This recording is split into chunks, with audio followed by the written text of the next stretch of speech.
सत्य के साथ।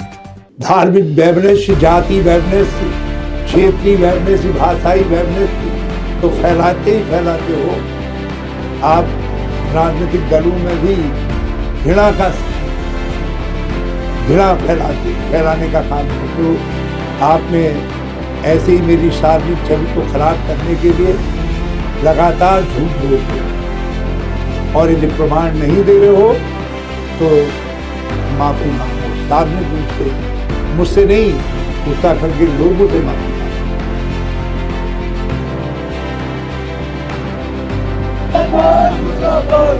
ठीक है।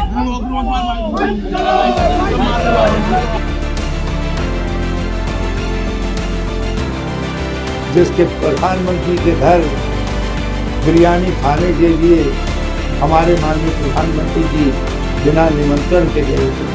देहरादून की सड़कों पर आज सियासी हलचल तेज दिखी।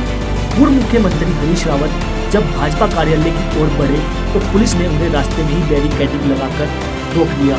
मामला है AI से बनाए गए फर्जी वीडियो का, जिसे लेकर हरीश रावत ने सीधे तौर पर कार्रवाई की मांग की है। 7 ऐसे अपराध मेरी छवि को धूमिल करने के लिए, 5 ऐसे अपराध मेरी और मेरी पार्टी की छवि को धूमिल करने के लिए भाजपा ने किए हैं। ये 5 ऐसे अपराध हैं। मैं इन अपराधों को पढ़ूंगा और भाजपा से कहूंगा, माइक पर पढ़ूंगा यहाँ से, और उनसे कहूंगा कि इसके प्रमाण दो, नहीं तो माफी मांगो। उनका कहना है कि लोकतंत्र में झूठ और तकनीक के दुरुपयोग को किसी भी कीमत पर बर्दाश्त नहीं किया जा सकता। भाजपा कार्यालय से पहले पुलिस की सख्त तैनाती और दूसरी ओर कांग्रेस कार्यकर्ताओं का जोश। प्रदेश सरकार के खिलाफ जोरदार नारेबाजी गूंजती रही। प्रदर्शन करते हुए पूर्व मुख्यमंत्री हरीश रावत ने मीडिया से बातचीत करते हुए क्या बोला, आइए आपको दिखाते हैं। बैर भाव फैलाने के अलावा कोई काम नहीं किया है। आप धार्मिक वैमनस्य, जाति वैमनस्य, क्षेत्रीय वैमनस्य, भाषाई वैमनस्य तो फैलाते ही फैलाते हो। आप राजनीतिक दलों में भी घृणा फैलाने का काम करते हो। आपने ऐसे ही मेरी सार्वजनिक छवि को खराब करने के लिए लगातार झूठ बोलते हो, नीचे से ऊपर तक, और चुनौती देने पर प्रमाण नहीं देते हो। आप द्वारा छद्म तौर पर संचालित किए जा रहे सोशल मीडिया प्लेटफॉर्म में मुझे पाकिस्तान के लिए जासूसी करता राष्ट्रद्रोही दिखाया गया है। पाकिस्तान के लिए जासूसी करता राष्ट्रद्रोही दिखाया गया है। ये वही पाकिस्तान है जिसके प्रधानमंत्री के घर बिरयानी खाने के लिए हमारे माननीय प्रधानमंत्री जी बिना निमंत्रण के गए थे, और आपने उसी पाकिस्तान के लिए जासूसी करते हुए मुझे राष्ट्रद्रोही दिखाया है। किसी भी संभ्रांत नागरिक को विदेश के लिए, वो भी पाकिस्तान के लिए जासूसी दिखाने का मतलब है आपने उसकी जीते जी हत्या कर दी। आपने जीते जी मेरी हत्या करने का प्रयास किया है और मुझे गोली मारते दिखाकर मेरे प्रति हिंसा को प्रोत्साहित किया है। मैं आपसे कहने आया हूं कि यदि आपकी अपनी मां में सच्ची आस्था है भाजपा के लोगों, तो आप या तो मुझे प्रमाण दो कि मैं पाकिस्तान का जासूस हूं, और यदि प्रमाण नहीं दे रहे हो तो माफी मांगो सार्वजनिक रूप से, मुझसे नहीं, उत्तराखंड के लोगों से माफी मांगो।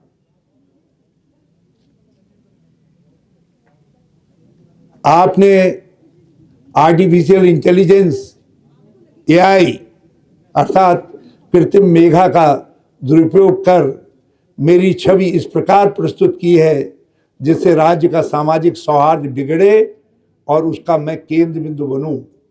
आपके IT सेल उत्तराखंड भाजपा के अध्यक्ष ने जिसे अपने आधिकारिक पेज में डालकर प्रचारित प्रसारित किया है। आपने जो दिखाने का प्रयास किया है वैसा मैंने किया है, उसका प्रमाण दो। आप यही नहीं रुके हैं, इससे पहले भी आपका जो अतीत है वो राजनीतिक दलों के लिए विद्वेष और झूठ के आधार पर राजनीति करने के लिए दागदार है। आपने वर्ष 2070 में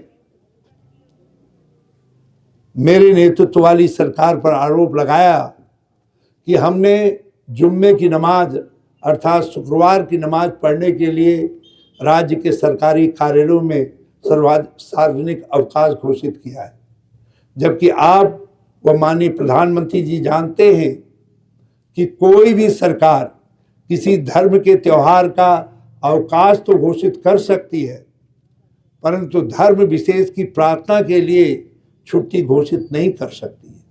फिर भी आप सब ने मिलकर झूठ फैलाया और अभी तक कथित छुट्टी का गजट नोटिफिकेशन आपने मेरे बार बार चुनौती करने के बावजूद भी नहीं दिखाया है।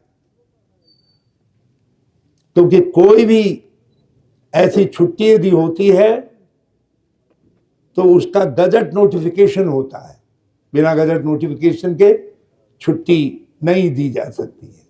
और वो गजट नोटिफिकेशन के बाद राज्य के अवकाश के रूप में उसको लिस्टेड किया जाता है, जबकि ऐसा कोई प्रमाण आप द्वारा नहीं दिखाया गया है, मुझको नहीं लोगों को बताया गया है और न गजट नोटिफिकेशन दिखाया गया है। हाँ, आप किसी से भी, किसी अधिकारी से भी, लेकिन आप, मैं दावे के साथ और कानून के अनुसार कह रहा हूं देश के और राज्य के, कि कोई भी छुट्टी कैबिनेट की स्वीकृति के बाद जब तक गजट नोटिफिकेशन नहीं होता है तब तक वो छुट्टी इनलिस्टेड नहीं होती है, और जब तक वो गजट नोटिफिकेशन नहीं होगा तो कहीं छुट्टी नहीं होगी। मैं तो आपको ये भी चुनौती दे रहा हूं कि राज्य के किसी कार्यालय को, क्योंकि जिस दिन से ये गजट नोटिफिकेशन निकला तथा कथित आपके द्वारा जो भी आप कहते हो छुट्टी हो गई, तो कहीं तो छुट्टी हुई होगी। इस राज्य के किसी कार्यालय में हुई होगी, किसी स्कूल में हुई होगी, किसी अस्पताल में हुई होगी, किसी ब्लॉक में हुई होगी, किसी आपके जिसके राज्य सरकार के कर्मचारी हैं उनमें से किसी ने वो छुट्टी शुक्रवार की ली होगी। ऐसा कोई प्रमाण बताओ, लाओ हमारे सामने जहां वो छुट्टी हुई हो। और आज 9 साल हो गए हैं आप इस झूठ को घिस घिस करके पीने का काम कर रहे हो, दिखाने का काम कर रहे हो, और एक झूठ मूठ जो है, जिस चिट्ठी का कोई स्टेटस नहीं है, ऐसी चिट्ठी दिखा करके जो है आप उस अधिकारी को भी बदनाम कर रहे हो और जो है आप लोगों को भ्रमित करने का काम भी कर रहे हो, भ्रमित करने का काम भी कर रहे हो। मैं आज भी कह रहा हूं कि कोई गजट नोटिफिकेशन दिखाओ और या कोई अधिकारी कर्मचारी लाओ 9 साल के अंदर जो कहे कि छुट्टी हुई है, मैंने छुट्टी ली है शुक्रवार की। आखिर ये कितना बड़ा झूठ है आप। और यदि आप कहते हैं हमने उसको रद्द कर दिया, तो अपने कैबिनेट का नोटिफिकेशन दिखाओ जिसमें आपने रद्द किया है उस शुक्रवार की छुट्टी को। इसीलिए मैं कहता हूं कि भाजपा की त्रिवेंद्र सिंह सरकार जुम्मे की नमाज की छुट्टी की झूठ के गर्व से पैदा हुई, और अब एक और आपकी सरकार है जो मुस्लिम यूनिवर्सिटी के झूठ के गर्व से पैदा हुई है। आपकी पार्टी और आपके शीर्ष नेताओं ने यह जानते हुए भी कि भारत का संविधान धर्म के नाम पर कोई विश्वविद्यालय या संस्थान खोलने की अनुमति नहीं देता है, वर्ष 2022 के चुनाव में भाजपा और भाजपा के नेताओं ने झूठ बोला कि मैंने यह कहा है कि कांग्रेस सत्ता में आएगी, मुस्लिम यूनिवर्सिटी बनाएगी। मैं स्पष्ट कर देना चाहता हूं, संविधान बनने से पहले केवल 2 मुस्लिम यूनिवर्सिटीज बनी धर्म के नाम पर, मुस्लिम यूनिवर्सिटी अलीगढ़ वाली और बनारस हिंदू यूनिवर्सिटी। उसके अलावा उसके बाद संविधान ने उस पर रोक लगा दी, मगर भाजपा झूठ गढ़ने में माहिर है। मेरी चुनौती देने के बाद भी अभी तक मेरा कोई ऐसा सार्वजनिक बयान समाचार पत्रों में छपा हो, मीडिया के किसी प्लेटफॉर्म पर मैंने दिया हो, मेरे बयान के प्रमाण स्वरूप सार्वजनिक नहीं कर पाया हो। आप अपने झूठे मूठे पेजों में कुछ भी दिखा दो, लेकिन कहीं मेरे बयान देते हुए मुझको नहीं दिखा पाए हो। और मैं सावधान करना चाहता हूं मीडिया के लोगों को, हो सकता है मेरी इस चुनौती के बाद भाजपा आर्टिफिशियल इंटेलिजेंस का सहारा लेकर के मेरी आवाज़ की कॉपी करके कहीं ऐसा करते हुए ऐसा कोई बयान सोशल मीडिया पर दिखाने का दुस्साहस न कर दे। और मैं SHO यहाँ पे हैं नेहरू ग्राम वाले, उनसे कहना चाहता हूँ कि एडवांस में मेरी तहरीर जो है दर्ज कर लो। मौखिक तौर पर मैं तहरीर दे रहा हूँ कि भाजपा ऐसा दुस्साहस कर सकती है, ऐसा पाप कर सकती है। ये जो आपका डर्टी सोशल मीडिया ट्रिक वाला डिपार्टमेंट है, ये सब उसकी कला है, वही फैलाता है। आपके मुख्यमंत्री बार बार डेमोग्राफिक चेंज की बात कर रहे हैं, कह रहे हैं बड़ा भारी डेमोग्राफिक चेंज हो गया। यदि हुआ है तो किस वर्ष कितना हुआ है उसका आधिकारिक ब्यौरा अभी आपके मुख्यमंत्री ने नहीं दिया है। और मेरा आरोप है कि इसमें 75% डेमोग्राफिक चेंज, 80% भाजपा के शासनकाल में इन 9 सालों के अंदर हुआ है। आपको मेरी चुनौती है कि स्वतंत्र नागरिकों के एक सिटीजन ऑडिट सेल क्रिएट करो, गठित करो और उसको 2 महीने का समय दो, अधिकारियों को उनके साथ जोड़ो और वो जो है अध्ययन करके इसके अध्ययन करके उसका ब्यौरा दें और उसको सार्वजनिक करो। बार बार घुसपैठिए कहते हो, ऐसा लगता है कि घुसपैठिए आपके तारनहार हैं, यही आपको राजनीतिक बैतरणी पार कराने का काम करेंगे।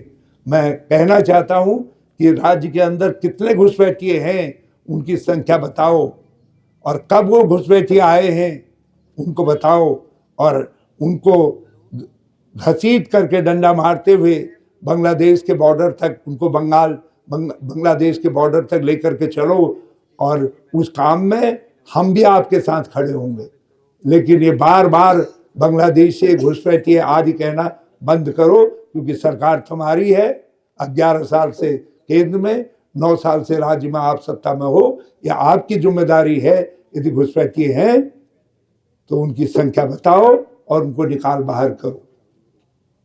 मैं फिर आपने सुन लिया होगा, और जितना नहीं सुना होगा मेरे मीडिया के मित्र आपको बता देंगे, और मैं इसको व्हाट्सएप ग्रुप में भी डाल रहा हूं ताकि भाजपा के लोगों तक भी ये पहुंच जाए। वैसे इसकी एडवांस कॉपी मैंने उनको डाल दी थी, ये उन्होंने देख ली होगी।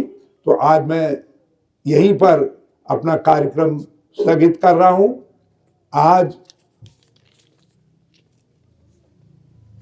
क्योंकि अंकिता भंडारी हत्याकांड में कुछ महत्वपूर्ण बातें सामने आई हैं, महत्वपूर्ण डेवलपमेंट हुए हैं। क्योंकि अंकिता की हत्या उत्तराखंड के गौरव और सम्मान की हत्या थी, और अंकिता ने स्वयं कहा था अपने एक दोस्त को से बातचीत में कि एक VIP है जिसकी विशेष सेवा के लिए हमारी इस बेटी पर दबाव डाला जा रहा था। उसने कहा कि मुझे खतरा है यहाँ। और दूसरे दिन 19 तारीख को 2022 में उसकी हत्या कर दी जाती है। वहां साक्ष्य मिटाए जाते हैं, बुलडोजर चलाया जाता है, आग लगाई जाती है, सीसीटीवी कैमरा नष्ट किए जाते हैं। सारा उत्तराखंड कहता है कि वो वीआईपी कौन, जिस पर अब तुम हो मौन, दिल्ली से देहरादून तक। अब वो वीआईपी उछल करके एक तथाकथित गट्टू के रूप में सामने आया है। अब वो चेहरा बेनकाब हुआ है और बेनकाब करने वाला कोई और नहीं है, आपकी पार्टी का जो युवा मोर्चे का भी अध्यक्ष रहे हैं, जो 2 बार विधायक और कई बार आपके उम्मीदवार रहे हैं, वो उसको सार्वजनिक कर रहे हैं और कथित रूप से प्रेम पूर्वक अपनी पत्नी से तथा कथित पत्नी से वो वार्तालाप में इस बात को कह रहे हैं। और जिनसे वो बात कर रहे हैं वो आपकी पार्टी की सम्मानित सदस्य हैं, उनका दावा है और उनके फोटोग्राफ्स बहुत स्नेहपूर्ण भाव में देखते हुए एक दूसरे को आपके प्रांतीय अध्यक्ष से लेकर के कई नेताओं के साथ हैं। और त्रिवेंद्र सिंह जी ने भी हमारे प्रदेश अध्यक्ष की मांग का समर्थन करते हुए कहा है कि इसकी जांच होनी चाहिए, क्योंकि वो व्यक्ति कोई भी हो जिसने ये सामाजिक अपराध किया है, उत्तराखंड के बच्चे अपराध किया है, वो गिरफ्तार होना चाहिए, उस पर कानूनी कार्रवाई होनी चाहिए। तो हमारी मांग है कि सीबीआई हाई कोर्ट या सुप्रीम कोर्ट के सिटिंग जज की देखरेख में एक जांच करे इस मामले की जो है। तो आज इसलिए मैं यहीं पर मामले को रोक रहा हूं, क्योंकि हम अब अंकिता के हत्यारों को और जो वास्तविक हत्यारा है जिसके कारण हत्या हुई है उसको दंडित किया जा सके, उसके लिए जनमत बनाने में अपनी ताकत लगाएंगे।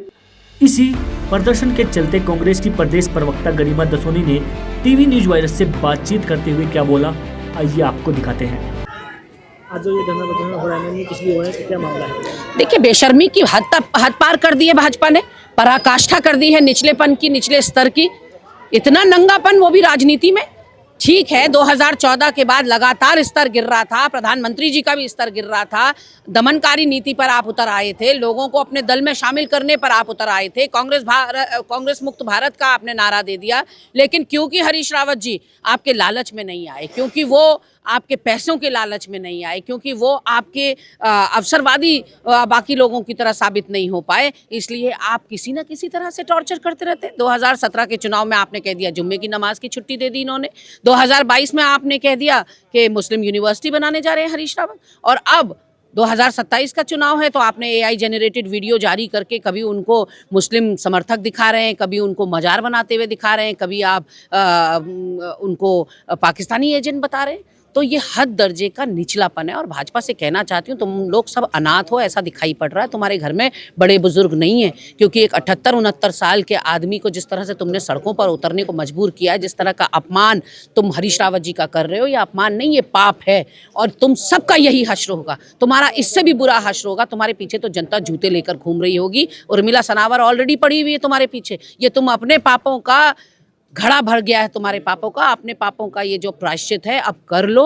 और जिस तरह के वीडियो फुटेजेस तुम डाल रहे हो अपने ऑफिशियल पेज में, महेंद्र भट्ट जो कि प्रदेश अध्यक्ष हैं भाजपा के, वो कहते हैं किसने बनाया, क्या बनाया, हमको पता नहीं। तो भैया इतनी तो चलती होगी महेंद्र भट्ट तुम्हारी, इतना तो कम से कम राजनीतिक शुचिता रखो, इतना तो आंखों में पानी होगा शर्म अभी तुम्हारे, कि तुम कम से कम एक बुजुर्ग की इतनी लानत मलानत कर रहे हो, जिसकी 59 साल की तपस्या है कांग्रेस पार्टी। आप सोचिए, वो कांग्रेस पार्टी जिसने आज़ादी दिलाई इस देश को, जो इस देश की सबसे पुरानी पार्टी है, सबसे बड़ी पार्टी है, जिसके इतिहास पुरुष हैं, इतिहास गौरवशाली इतिहास है हमारा, उनके 59 साल की तपस्या वाले व्यक्ति को कितने बार के कई बार के सांसद रहे हैं, केंद्र में मंत्री रहे हैं हरीश रावत जी, ब्लॉक प्रमुख से लेकर कोई पद उन्होंने ऐसा नहीं छोड़ा, प्रदेश अध्यक्ष रहे हैं कांग्रेस पार्टी के।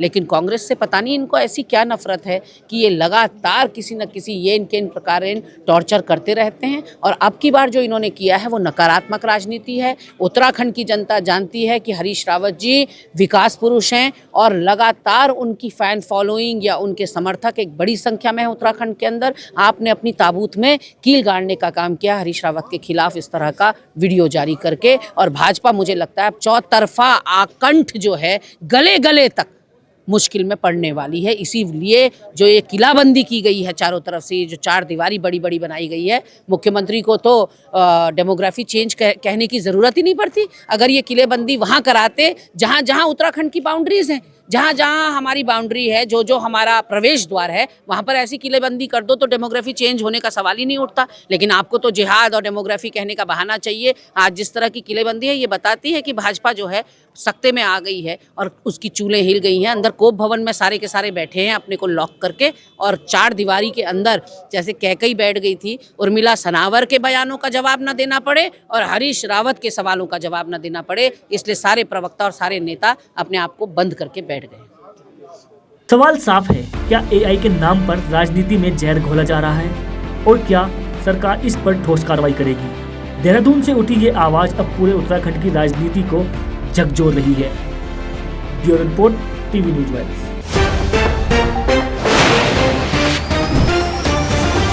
सत्य के साथ